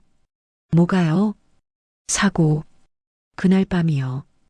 이한석은 눈을 떴습니다. 난간을 붙잡았어요. 손이 떨렸습니다. 차가 전복돼 있었어요. 남자가 안에 있었고, 추워서 떨고 있었어요. 서진은 숨을 죽이고 들었습니다. 제가 제 옷을 벗어 입혔어요. 패딩이었어요. 그래요. 당신 패딩을요. 그리고 이한석이 아래를 내려다봤습니다. 떨어졌어요. 난간이 무너지면서요. 바다를 봤습니다. 검푸른 물결이 일렁이고 있었어요. 물이 너무 차가웠어요. 이한석의 눈에서 눈물이 흘렀습니다. 기억이 돌아오는 건지 아니면 상상인지 알 수 없었어요. 하지만 너무나 생생했습니다. 여보, 태준아. 그 말이 입에서 나왔습니다. 자신도 모르게 나온 말이었어요. 서진이 그의 손을 잡았습니다. 따뜻한 손이었어요. 여기 있어요. 제가요. 당신 곁에 있어요. 이한석은 서진을 바라봤습니다. 눈물로 흐릿했지만 그녀가 보였어요. 당신이 서진이요? 네. 저예요. 저는 민재고요? 네. 당신은 강민재예요. 제 남편이에요. 이한석은 무너졌습니다. 서진의 품에 안겼어요. 온몸이 떨렸습니다. 15년 만에 자신을 찾았습니다. 진짜 자신을요. 부산 해안도로에서 1시간을 더 머물렀습니다. 민재는 난간을 붙잡고 바다를 바라봤어요. 서진은 그 옆에 조용히 서 있었습니다. 기억의 조각들이 떠올랐습니다. 흩어진 퍼즐이 맞춰지듯 하나씩 모였어요. 2009년 12월 15일 아침, 태준이가 식탁에 앉아 우유를 마시던 모습. 아빠, 빨리 와.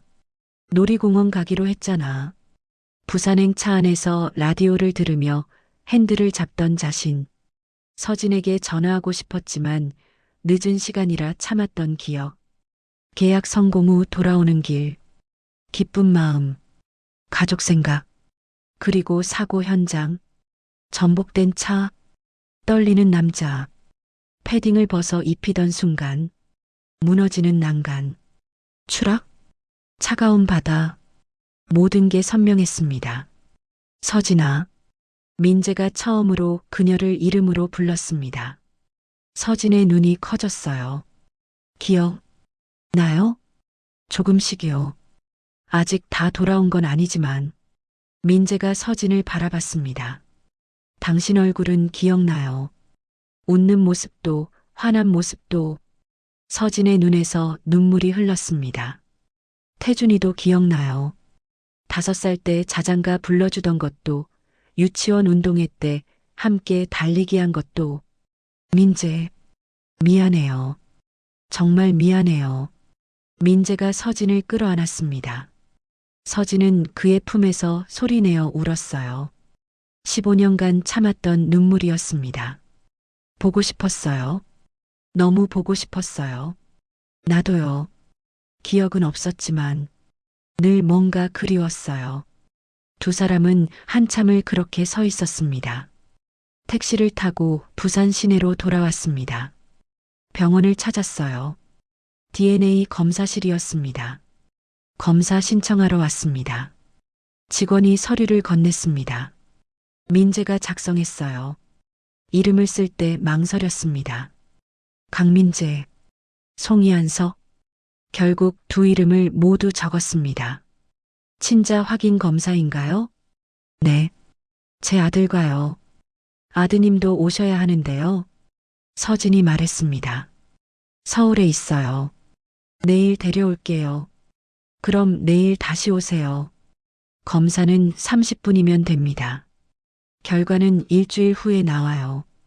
두 사람은 병원을 나왔습니다. 저녁이 되어가고 있었어요. 오늘은 부산에서 묵어야겠어요. 서진이 말했습니다. 호텔 잡을게요. 따로 잡아요. 아직은. 민재가 말을 멈췄습니다. 서진은 고개를 끄덕였어요. 알아요. 천천히 해요. 호텔 2방을 예약했습니다.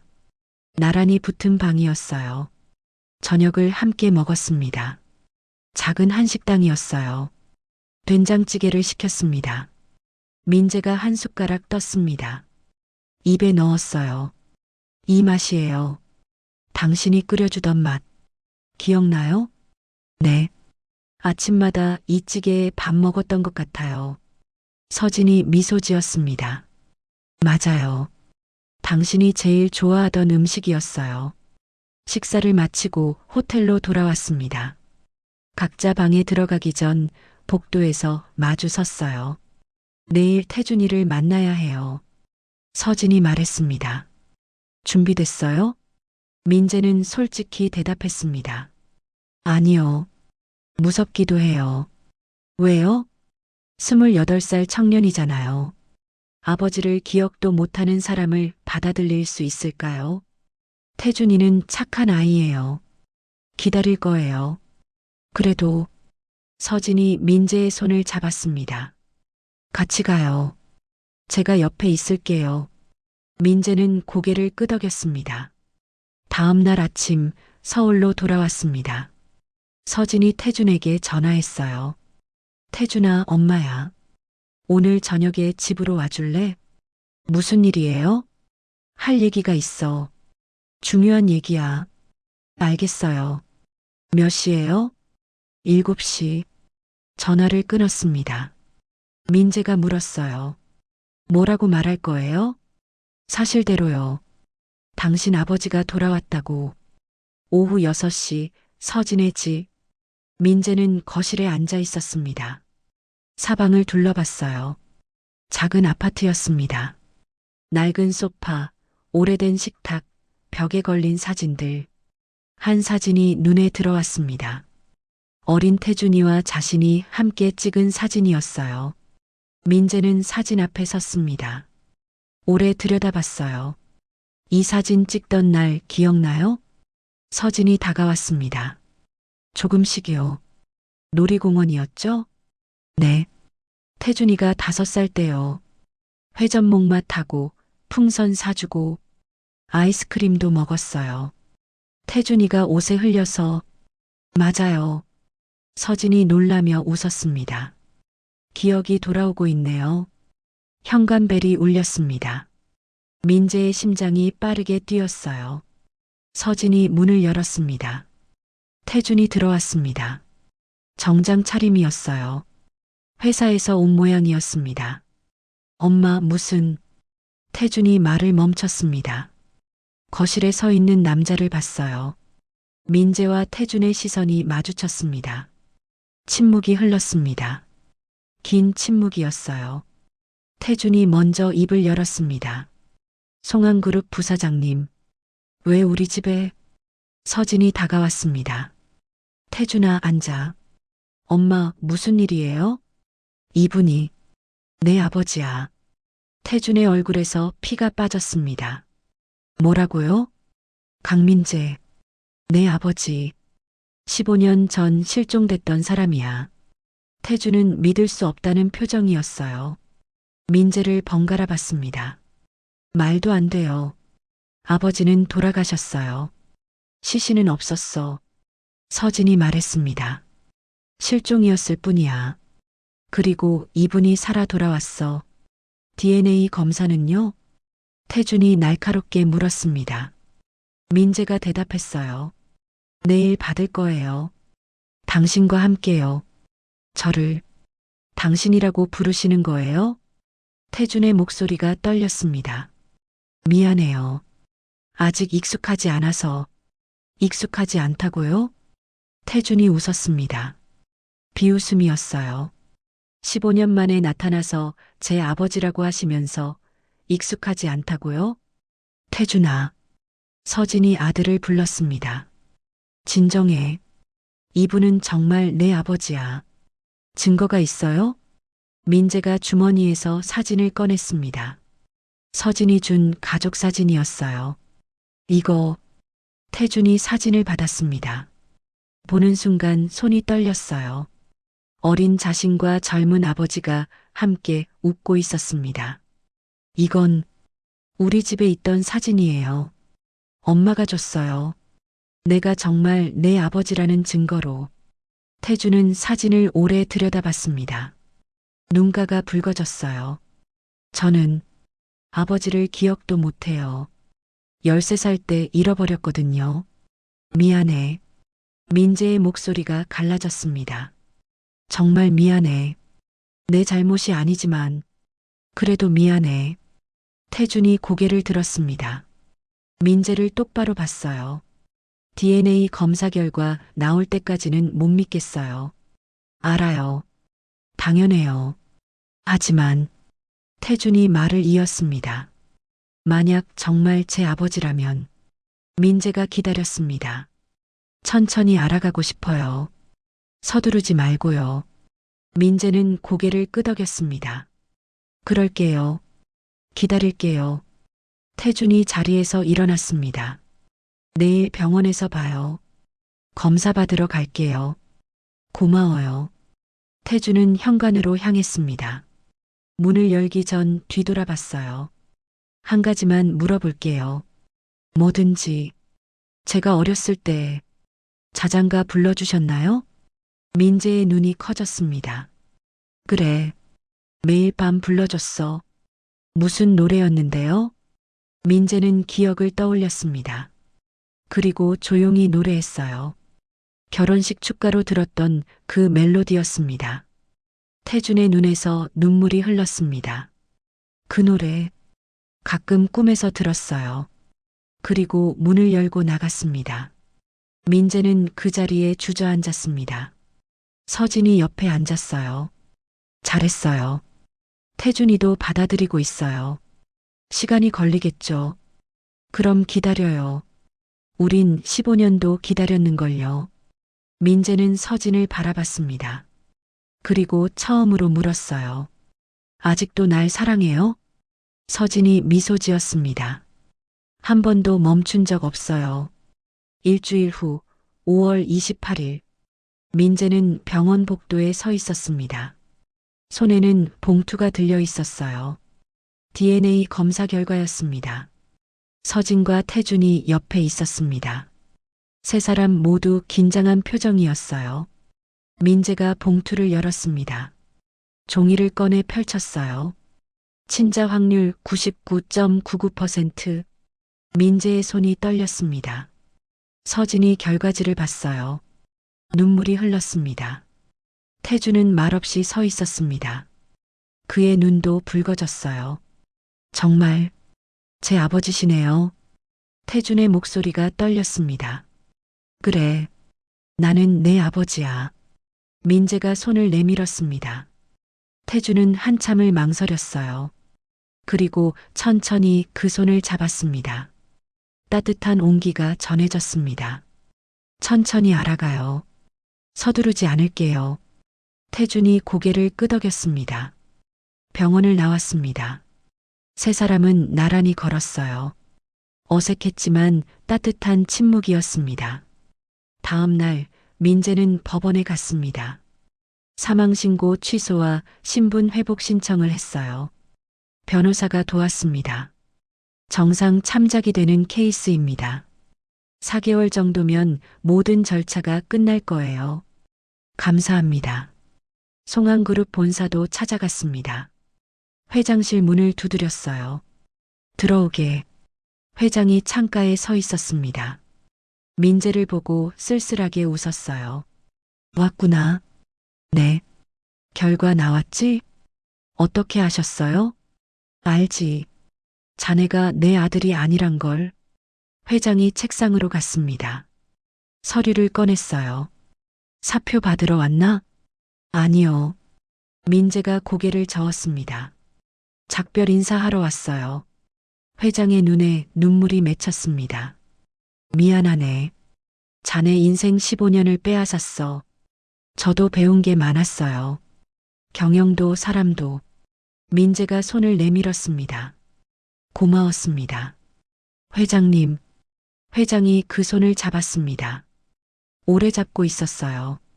공장 다시 시작하려면 자금이 필요할 텐데. 괜찮습니다. 내가 투자하겠네. 정식 투자로. 회장님, 거절하지 말게. 이건 사죄의 의미야. 받아주게. 민재는 잠시 망설이다 고개를 끄덕였습니다. 감사합니다. 회장실을 나왔습니다. 돌아보지 않았어요. 송이한석으로서의 마지막이었습니다. 6개월이 흘렀습니다. 2024년 11월 민재는 법적으로 강민재로 완전히 돌아왔습니다. 사망신고가 취소됐고 호적이 정정됐어요. 작은 공장을 열었습니다. 서진의 분식집 근처였어요. 자동차 부품 제작 공장이었습니다. 직원 5명으로 시작했어요. 태준이 주말마다 왔습니다. 회계 업무를 도와줬어요. 처음엔 어색했지만 점점 자연스러워졌습니다. 어느 토요일 오후 공장 사무실에서 둘이 앉아 있었습니다. 아버지. 태준이 처음으로 그렇게 불렀습니다. 민재는 고개를 들었어요. 심장이 뛰었습니다. 응? 이 계약서 검토 부탁드려요. 아버지. 민재의 눈에 눈물이 고였습니다. 태준도 웃으며 눈물을 닦았어요. 고마워. 아들. 저녁에는 서진의 분식집에서 함께 식사했습니다. 된장찌개와 김치찌개, 그리고 떡볶이가 상에 올랐어요. 맛있다. 역시 당신이 끓인 찌개가 최고야. 민재가 말했습니다. 서진이 미소 지었어요.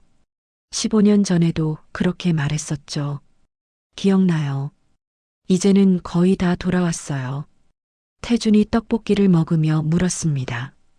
아버지, 송한그룹 생활은 어땠어요? 솔직히요. 공허했어. 모든 걸 가졌지만 진짜 내가 아니었으니까. 민재가 서진과 태준을 번갈아 봤습니다. 지금이 훨씬 좋아. 작은 공장이지만 내 거고 가족이 있으니까. 서진이 민재의 손을 잡았습니다. 우리 다시 시작하는 거예요. 15년 늦었지만요. 늦지 않았어요. 태준이 말했습니다. 이제 시작이에요. 식사를 마치고 세 사람은 밖으로 나왔습니다. 겨울바람이 차가웠어요. 하지만 마음은 따뜻했습니다. 사진 찍을까요? 태준이 휴대전화를 꺼냈습니다. 어디서요? 여기요. 분식집 앞에서. 2009년에 찍었던 가족사진과 같은 장소였습니다. 세 사람이 나란히 섰습니다. 태준이 셀카봉을 들었어요. 하나, 둘, 셋. 플래시가 터졌습니다. 웃는 얼굴들이 담겼어요. 사진을 확인했습니다. 민재, 서진, 그리고 어른이 된 태준. 15년의 세월이 느껴지는 사진이었습니다. 이 사진 거실에 걸어야겠어요. 서진이 말했습니다. 옛날 사진 옆에요. 좋아요. 민재가 두 사람을 안았습니다. 서진과 태준도 그를 꼭 안았어요. 사랑해요. 정말 사랑해요. 민재의 목소리가 떨렸습니다. 저도 사랑해요, 여보.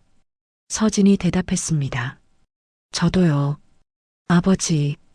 태준이 말했습니다. 밤하늘에 별이 총총했습니다. 추운 겨울이었지만 세 사람의 마음은 봄처럼 따뜻했어요. 15년간 잃어버렸던 시간. 돌아올 수 없는 시간이었지만 앞으로의 시간은 달랐습니다. 함께 만들어갈 시간이었어요. 1년 후 2025년 12월 공장은 직원이 20명으로 늘었습니다. 매출도 안정됐어요. 송한그룹 회장의 투자도 있었지만 민재의 경영 능력이 더 컸습니다. 태준은 회사를 그만두고 공장 회계 책임자가 됐습니다. 아버지와 함께 일하기로 했어요. 서진은 여전히 분식집을 운영했습니다. 하지만 이제는 혼자가 아니었어요. 민재가 주말마다 주방을 도왔습니다.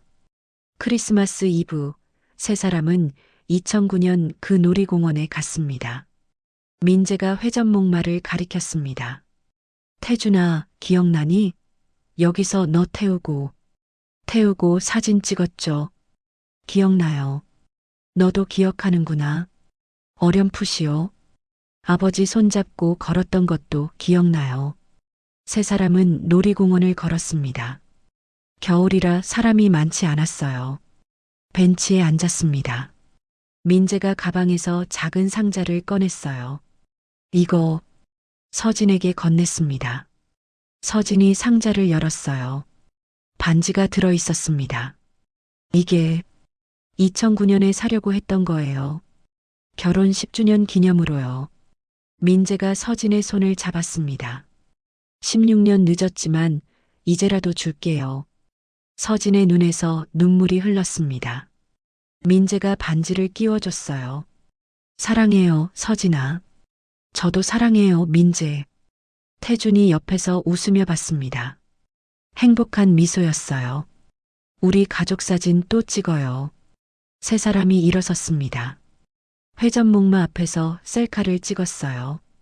이번에는 모두 웃고 있었습니다. 진짜 웃음이었어요. 15년 전 잃어버린 가족. 15년 만에 다시 찾은 가족. 시간은 돌아오지 않지만 사랑은 돌아왔습니다. 그리고 이제 새로운 시작이었어요. 강민재로서, 한서진의 남편으로서, 강태준의 아버지로서 진짜 자신으로 살아가는 삶이었습니다. 별이 빛나는 밤하늘 아래 세 사람은 손을 맞잡고 걸었습니다. 집으로 가는 길이었어요. 15년 만에 찾은 진짜 집으로. 끝까지 들어주신 여러분 정말 감사합니다. 혹시 어디서 듣고 계셨는지 댓글로 알려주시겠어요? 여러분과 더 가깝게 소통하고 싶습니다. 그리고 오늘 이야기가 마음에 드셨다면 주변 소중한 분들께 공유해 주세요. 작은 위로가 필요한 누군가에게 이 이야기가 선물이 될 수 있습니다. 나눔은 2배의 행복을 만듭니다. 함께 나누시는 여러분 모두 복 받으실 거예요. 오늘도 들어주셔서 감사합니다.